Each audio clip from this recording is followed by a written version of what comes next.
So, when we started this season, we were just sharing our story piece by piece, memory by memory. And somewhere along the way, we realized something special that by the time we reached this final episode, the book would already be in your hands. So, today feels like closing one chapter and celebrating the next. And I couldn't do this episode without the person who lived so much of this story with me, Bryan. Welcome to the final episode. Hey, Jenny, Kelly. Yeah, hi. So today we're pulling back the curtain a bit, talking about what was real, what we changed for the story, and discussing a few moments from the book that meant the most to us. But before we dive into that, we thought it would be fun to rewind the tape for a minute and head back to the 80s, like our favorite shows, movies, music, and all the little things that made growing up unforgettable. So, Bryan, I'm going to throw some favorites at you. So, no overthinking. Just first answer what comes to mind. Okay. So you ready? Yep. Okay. So what's the first thing you think of when you hear the 80s? My bike, jumping my bike off of jumps and riding my bike. Yeah. How old were you when you did that? Probably 12, 13, 14. I mean, I So think I did it all the way till high school. And I think I even did it after high school a little bit. so what kind of bike did you have? Was it like a BMX or what kind of bike did you have? All I remember is a purple bike with a banana seat. That's all I remember. But it was fun riding it. That's funny. I think later on I got a better one, but I mean, that's the one I remember. Yeah. I actually had a purple bike with a white banana seat and purple fringe coming off the, like, what do you call them? Ape hanger. That's what I had. That's funny. Okay. So, which TV show could you not miss? Well, at night it was always Love Boat and Fantasy Island because the two is together. So Oh, they were back to yeah, back. yeah, back to back. So I I love remember those. Yeah. those two. Okay. And mine was Designing Women. I liked Cheers and Magnum PI and Heart to Heart. I like the mysteries. Those were fun. So, did you have a favorite character? I liked Family Ties too, and I like Michael J. Fox. So Yes, yeah, so Alex P. that was Keaton. yep, Alex. Yeah, I think mine in Designing Women was Mary Jo Shively, Annie Potts. She Okay. was always so witty and funny. I also remember Gilligan's Island Oh my gosh, and Bryan, Gilligan. yes. I remember So there like was Gilligan Island and the Brady Bunch, and the Brady Bunch. Yep, that or it too. was like Yep. one before the other. Starting to get all these memories popping up. I know, because I'm putting you on the spot, huh? I'm so proud of you. So, what TV show had the best theme song? For me, Magnum PI. Okay, for me, it was just because it's so memorable. Was the Love Boat? Yes. It was a Yeah. very I like. memorable. Okay, which show would you still watch today? I really liked watching Star Trek. So I like the old ones, like You're the Trekkie. the old ones. I still watch reruns of Cheers and Designing Women. I like As you go back now, like Designing Women, it was, I like the clothes, the fashions they wore, and they were interior decorators, but that was kind of like my personality. So, movies, Bryan, what's your favorite movie from the 80s? definitely Back to the Future was one of them. The Breakfast Club, that was a good one. Yes, we both 16 are. Candles, but I did like Michael J. Fox, so I like the series, the Back to the Future. Back to the Future came out when we met, Yep, the year we met. 1985, and The Power of Love and the soundtrack to that movie. And another one was because it was 80, I think it was 89, it was Christmas Vacation. That was what I was going to ask you. What movie do you watch over and over again? And I'm the Okay. same. Oh, Christmas Christmas Vacation Vacation from the 80s. and The Breakfast Club. But my favorite movie is Pretty in Pink. I think any John Hughes movie Yes. that people our age can relate to, there wasn't one that wasn't enjoyable. Out of those movies, which movie scene stuck with you the most? I'll tell you mine. Mine is The Breakfast Club and the confession scene where all five characters are sitting in a circle and they begin opening up and confiding in each other about their struggles, like pressure from parents, their expectations, loneliness, and their identity. That was mine. And the famous quote, "We're all pretty bizarre. Some of us are just better at hiding it. That's all." That was Emilio Estevez, who played Andrew. And I think that story fits ours because everyone carries hidden struggles, heartbreak, divorce, distance, long lost love. So I think that kind of resonates with me. I went like more like funny because it just get away from it all. And so I like the Christmas Vacation I know movie. a quote you say, I think it's from 16 Candles. Well, Long Duck Dong. Long Duck Dong was like my favorite character in that one, and so Yes. sexy girlfriend. There's a bunch of them that I won't say, but I think anyone that's seen a movie knows, but I hear you quote though randomly. and then of course with Clark Griswold, where are you going to put a tree that big? Bend over and I'll show you. I just like the funny stuff. And Cousin Eddie, Oh that my gosh, yeah, there's an RV. You can't, there's we can't, yeah. There's just so many. so many. And also, I like the one quote from the Breakfast Club when we're wearing our Breakfast Club t-shirts. There's like a thing going on here, right? So there's a funny quote that Ali Sheedy, who plays Allison, she was like, when you grow up, your heart dies. I thought that was kind of funny. But as I think about that, it resonates with our book because Kelly and Jake, the characters in the book, they struggle with fear, heartbreak, and guarding emotions. So sometimes life hardens us after heartbreak or the things that we go through until love shows up again and reminds us who we really are and that our hearts can come back to life. So I'm trying to apply it to our story in the book. So, okay, Bryan, who was your first movie crush? Christy Brinkley. Ha! Vacation. National Lampoon's, Yeah, um, National Lampoon's not European Vacation, but Vacation when they go to first one, Wally World. very first one. Yeah, Christy Brinkley. Mine was Matt Dillon from The Outsiders. The movie line that I liked was from Pretty in Pink. It was like, "Don't waste good lipstick," and that was Iona. And Annie Potts, like she was my favorite in Designing Women. So, if your life were an '80s movie, what title would it be? Something about continuing the journey. Something about continuing moving forward. Like, because I've always had like just struggles. Even like in as a teenager, like rising above it all. Something like that. Like something like Bryan, even like yeah. Some Kind of Wonderful. Oh, there you go. Something that I always keep on going. So it's And literally, I think our story, along with our book, is we could say it's Back to the Future a little bit. Because we go back in time and now we're in the future. Okay, what was the worst fashion choice you ever made? well, you probably know this. I know it, but you have to say it out loud. My green sweats. Your teal green sweats I that wore you those ever, all the time. but you didn't wear them to dances. You actually dressed up and you're Yeah, you were pretty sharp at the dances. You wore a shirt and tie. had Yeah, to look those. good to get you to dance with me. So Well, I think mine, I would say, was jelly shoes and shoulder pads. especially in Alaska, jelly shoes. Wrong Yeah, choice for Alaska I winter. I didn't even feel the cold. I was too concerned with what, how it all matched and Oh okay. So what is your favorite band or singer? Journey. And Journey was you got to see them in concert with Steve Steve Perry. Perry. Yep, the last concert he ever did in Alaska. Well, anywhere I saw him perform. It's good. So that was 86, 87 87. 87. Yeah. February. Okay. My favorite back then was Duran Duran. And then I went to a Def Leppard concert my senior year with my friends and was like, okay, Duran Duran, you're going to hold over here. I have a new love. So, and they're both from the UK. They're both British. So, okay, Yeah. what's your favorite slow song to dance to? With you, probably Crazy for You. Oh, mine too. That was our first slow dance. That But was I a good like answer. Journey, so I like Open Arms. That's a good one. Okay, so what's your favorite song to dance to? Not a slow song, but just like when do you get your groove on to? Think about the dances in the 80s, you and Jerry dancing. You spin me around. Okay. I do And like why would you say that? that.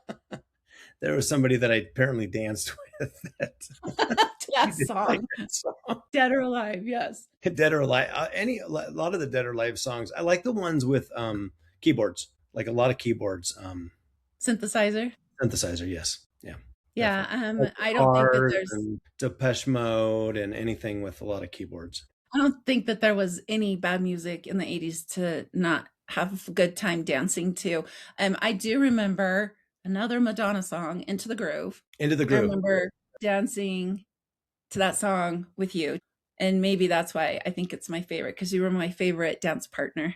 Oh, So, did you ever record songs off the radio on cassette tapes? Did you no. ever make a mixtape? But actually, what I would do is I would actually get on my keyboard and play the song. That's what I did for fun. I didn't like. Really? I never really did the. No, I didn't. I don't. No, I don't think I did with cassette tapes. I know you did. Oh, all the time. Off the Yeah. radio. Yeah. It was Yeah, like the only thing I had to do out of Point McKenzie where I lived. Create mixtapes and dance songs and then fast songs and slow songs. And but you did send me cassette tapes later when we were of me playing music. you playing music. That's right. Yes. Yep, I did that. But Bryan, did anybody ever make you a mixtape? Did you? Nope, I did not. Not you. I thought Maybe. about calling the radio station and dedicating that Janet Jackson song, "What Have You Done for Me Lately," to you, Gee. or David Lee Roth, "Just a Just Gigolo everywhere I go." I didn't do that. that would have been funny though. So, did you ever have posters of musicians or your celebrity crush, Christy Brinkley, on your bedroom wall? I don't remember having any posters. No, I was pretty plain. Nope. That's pretty boring. That's a boring bedroom. Well, you I'm so sorry. I don't remember having any posters. My walls were covered I in Duran Duran. I thought Culture Club Boy George was so cool. And Michael Jackson. Yeah, when I was in junior high, I wanted to grow up and marry him. I don't know. What was I thinking? And I still to this day have pictures of Michael Jackson that I had in my locker in junior high. And they were in my bedroom in Alaska. And my Duran Duran posters. Yep. You definitely were a poster girl. Yes. Yeah. Yep. And unlike the book, it talks about how Kelly's room, it has a sheet in the living room. I had a real bedroom with walls, you guys. So I have plenty of room for my posters. Bryan, what song instantly takes you back to high school when you hear it? Any of the 80s, but Power of Love is a good one. And of Gosh. course, yeah, Yeah, Power. me too. Yeah. Yep, The Power of Love, Huey Lewis in the News. And then also referring back to the Breakfast Club, Don't You Forget About Me. That's Yes. yeah, Yep. that's a big one. Okay, so if Jake was going to dedicate a song to Kelly, what song would Jake dedicate to Kelly, Bryan? Crazy for You. That's too easy. Good. I'm glad I got an easy one. Okay, well, that's a good one. But also, Survivor, I Can Help You. You're searching, and then you find it. Search is over. The search is over. The search is over. Yes. Yeah, the search is, yeah, that's a good one. We danced to our first song after we got married. Yeah, Bryan did that. So I think Jake would do that for Kelly, right? Yes, the search is over. Okay, so we already talked about your favorite celebrity crush, Stu Brinkley. Mine was John Taylor. Who was John Taylor, the bass guitar player for Duran Duran. I know. And I also had his posters on my wall. So what was the favorite thing that you wore besides your green sweatpants? What was something that nostalgic to you? Well, my Letterman jacket. Yeah, That's hey, you still have it. Yeah. I think mine was my hoop earrings. You still have those. The big hoop earrings, yeah. And see, I'm got my neon hoop earrings here, but it's my silver ones that I bought at J. Jacobs. I have 2 pair. And my Esprit sweatshirt. So what was your favorite weekend activity? Either, well, cruising down the strip. I mean, when I had my car, going to Anchorage and cruising the strip. But it would be like either I would go bowling with some friends or go to a movie, go to the roller rink. I mean, that was a thing back then. Yeah. Skating. Well, there was an ice skating ring at the Diamond Center. Skating rink, but I did more like roller skates when I was a kid. So I did ice skating too, though. We had a ice skating rink down at the elementary school, which wasn't very far from our house. So I would skate all the way down to the skating rink. So I played a little bit of hockey. That was fun. Yeah, I like to watch videos at my girlfriend's house and going to dances. And then when I wasn't doing that, I was ice skating on our lake. We had a lake in front of our house, and my dad would plow the snow and make a little area where we could go skating. You did it right there. Yeah, I just walked out my front door at your front with door. my ice skates. My Now, sister. now, definitely the dances. Whenever there was a dance, I had to go to a dance. So I would go to the dances for sure. But There was nothing like an 80s dance. Everybody danced. It didn't matter if a guy came up and asked you to dance, you just go out in the group of your circle with your girlfriends, and then a guy would come eventually tap you on the shoulder and pull you over. and I remember sometimes Jerry and I would break dance at the dances. And so all the girls were like, ooh. Yeah, I used to really practice that. You can still do it, honey. Yeah, I can do that, but What was your favorite holiday? definitely Christmas. That was mine too, because I didn't have to go to school. What was your favorite place to hang out? Mine was the mall. Well, it depends. Like earlier on, it was the arcade, like because we could go there during the day after school, play Donkey Kong. That was my favorite arcade game. So, and then like bowling because they had arcade at the bowling alleys. Because why not? There's not much to do in Alaska in the And then winter. movie theater, What was your favorite summer activity? just riding my bike. That's so cute. Yeah.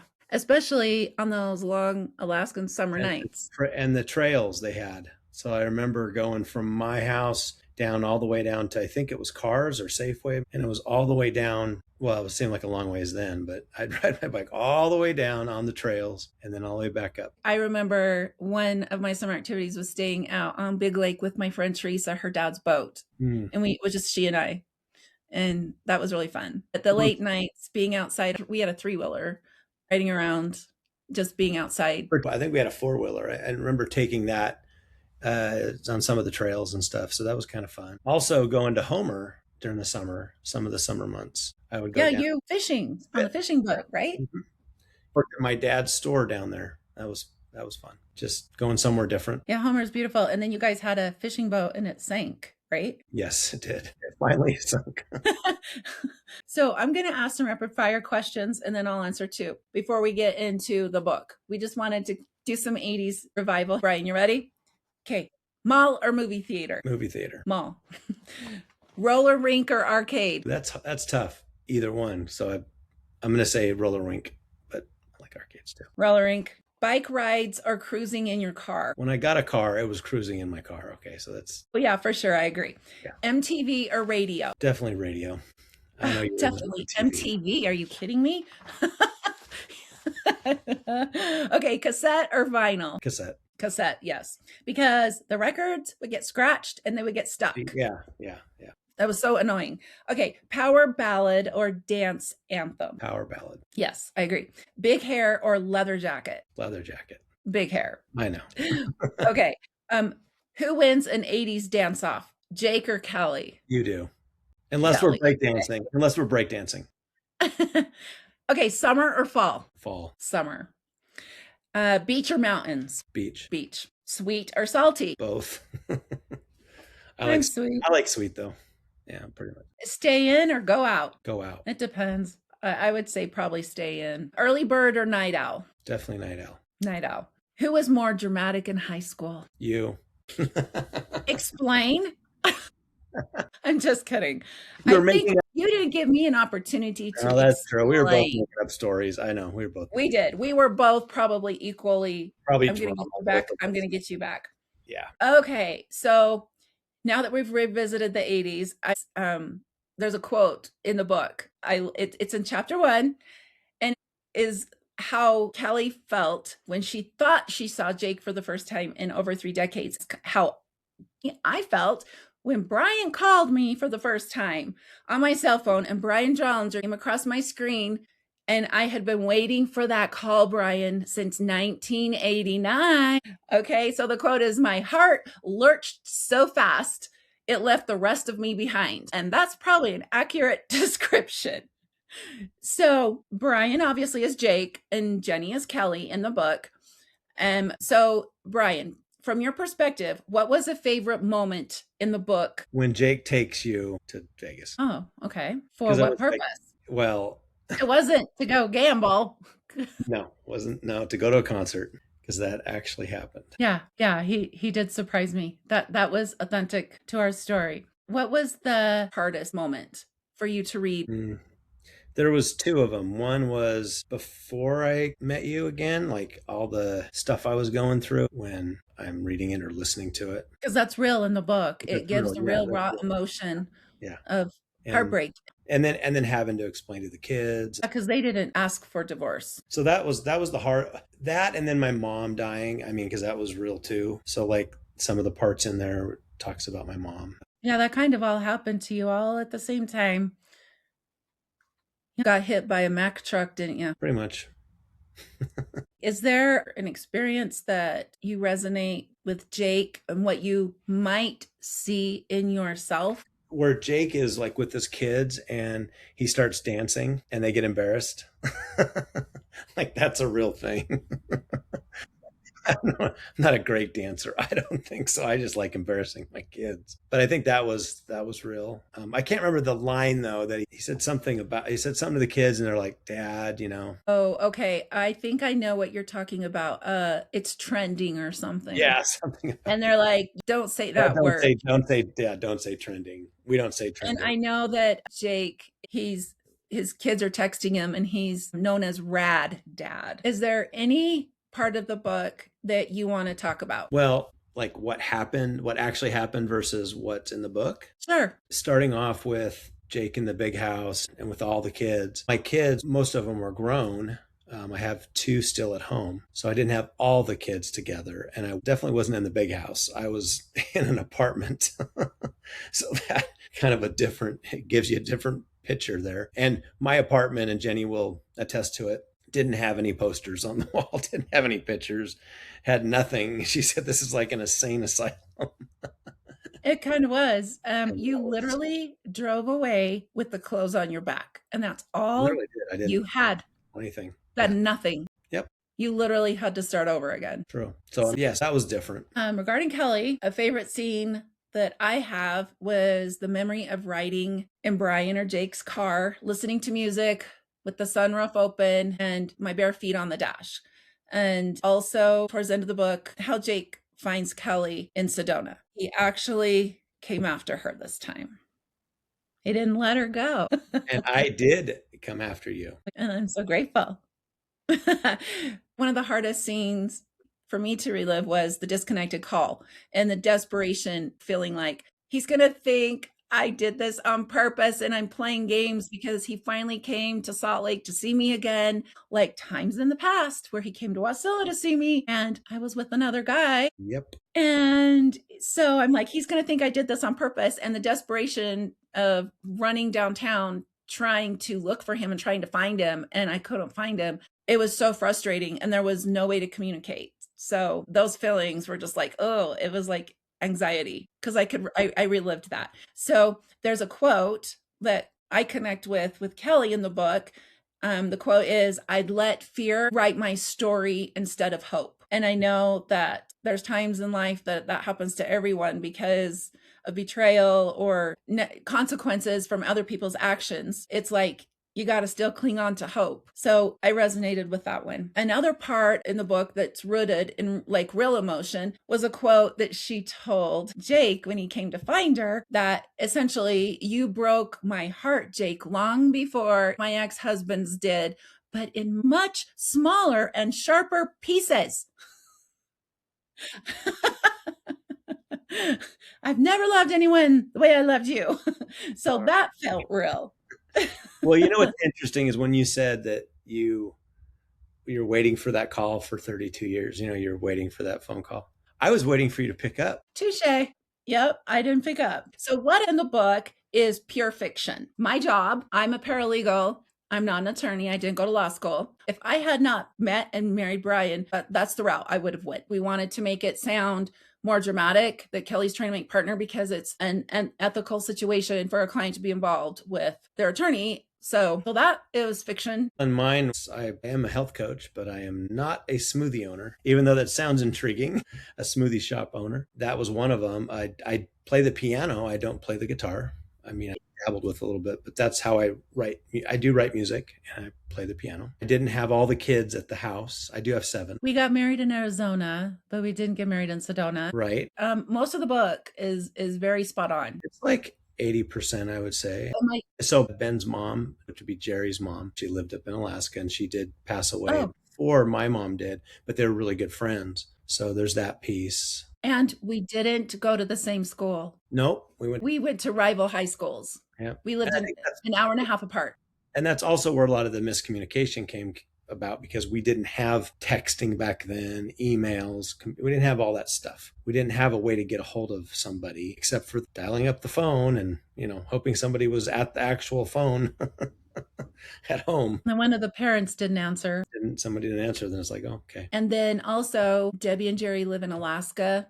Yes. They had a home in Utah, and I was actually in southeastern Idaho, and Bryan was living in Boise. He was the only one that was living in Boise. The book starts out that we're all in Boise. And you were 3.5 hours away from opposite ends of the state. Opposite of the states, just like in high school, opposite high schools. And Jerry and Debbie have a second chance story too, because they had a disconnection for probably 20 years. So, and if they didn't get back together, we might not be together.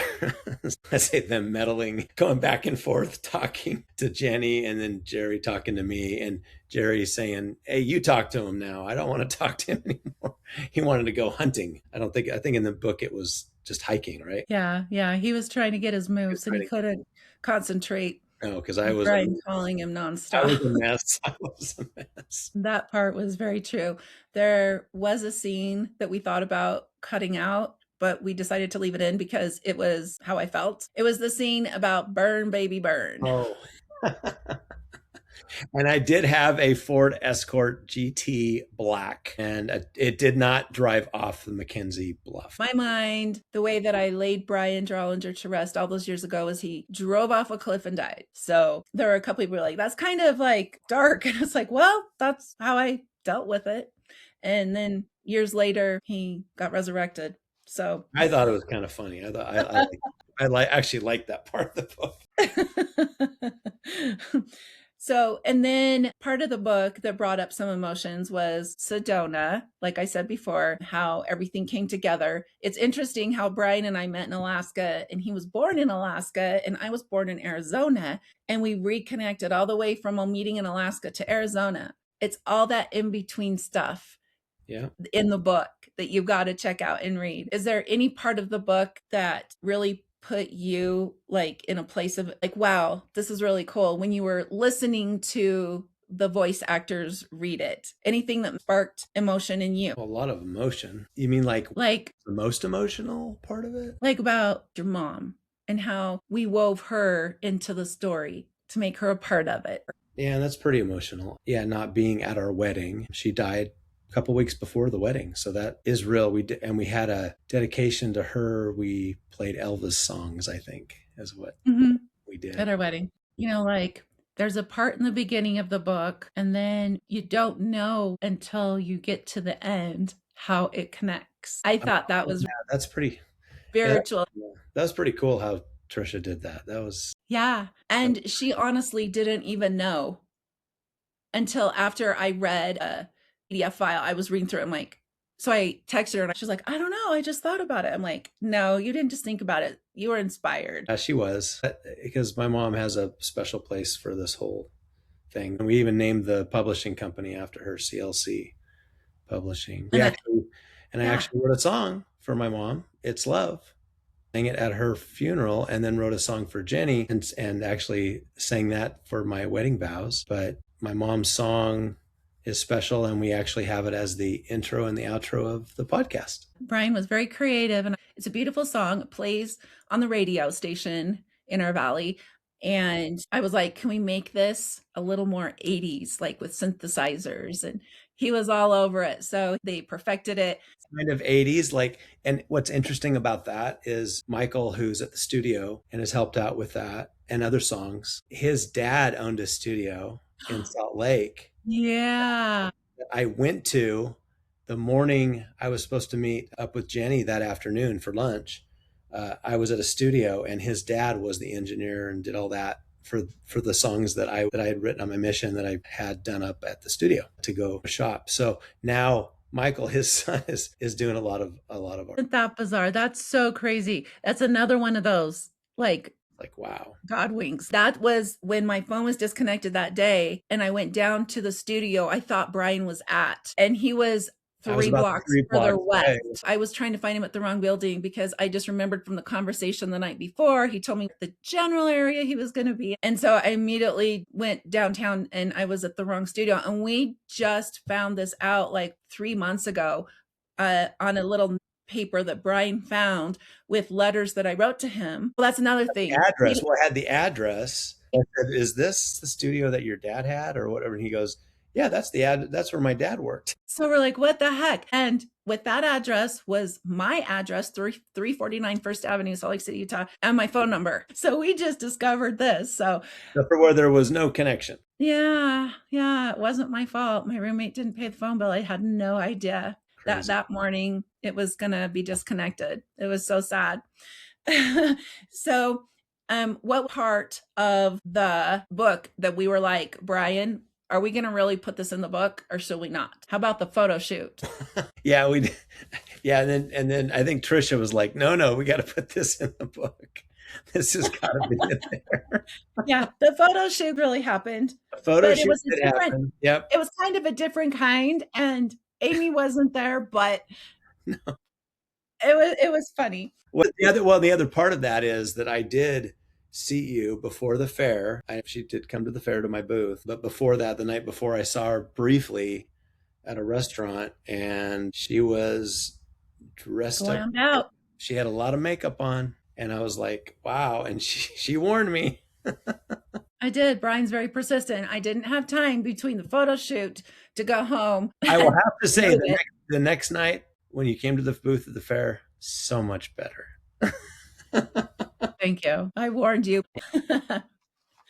There is a quote that's in the book, and it says, some things don't make sense until much, much later. But when they do, you'll see it was always love. And you have to read the book to find out who says that. What did we learn about ourselves, Bryan, this whole season, this whole process, the last year and a half? We had a movie script. We've had a book published. We won America's Favorite Couple out of 210,000 people. What have we learned? That we can go through hard things. Because it's been hard. It's been really hard. Do you want to write a book? Okay, well, let me tell you. It is not easy. The whole process. Yeah, it's like, It's deadlines, go. And not only that, it's been a blessing. But as I sit and I hear our story being read by Mackenzie and James, yeah, the emotion they put into, and they connect with the characters, you and I, it's like, this really happened. Like, this really happened to me. This happened to Bryan, and we're together. What I'm learned is gratitude, and that I wouldn't be here without you, Bryan, and you wouldn't be here without me. This is what we have done together so that we can tell our story and provide hope and inspiration to others when they let fear instead of faith take over their hope. That does make sense. Because we both live that. Yeah, for us to be together. We know what it's like. Yes, and Debbie and Jerry and Doris and Mitch, who I interviewed, we know that you can have joy and happiness. Hope is not lost. So, Bryan, what do you desire that readers take away from this message? Just exactly what you said. Hope is not lost. It's like, it's there. I mean, as long as you're seeking, you're doing what you need to do. It's about, honestly, like, especially when you're going through something like a divorce, it's like you working on yourself, figuring out your own stuff and getting with it and being like, okay, because that needs to happen for a connection to be made and to be a lasting connection. Yeah, I think you have to look at yourself and be accountable to yourself, learn and grow from that, and not reminisce and stay like stuck in the past, because that's just gonna make things harder. Look, the past happened. It's over. What did I learn from it? Let's move forward, and the sun will come up tomorrow and start a new day. And you never know who's going to be calling you 30 years later, even if it is for help. Nope, you never know. So really quick, one last question, Bryan. If you could go back and relive one day in the 80s, what would it be? Just one day. What would that look like? I would go back. Well, there's a few I'd relive, but I think in meeting you for the first time, knowing what I know now, things would be a lot different. I agree. I was thinking that myself. And I was actually thinking the dance, you came to Wasilla and you told me, don't go dance with those boys. And I did. And then I drank your root beer float Yep, to and get left. me back because I danced with Shane. Yeah. But that's what started this whole entire chaotic, crazy story. So if I could go Well, back, it was miscommunication. I didn't know what you were doing or what, it was a lot of miscommunication. but you just up and left and drove away. I know I was miscommunication. I didn't, you were just being nice to the boys. I didn't look at it that way.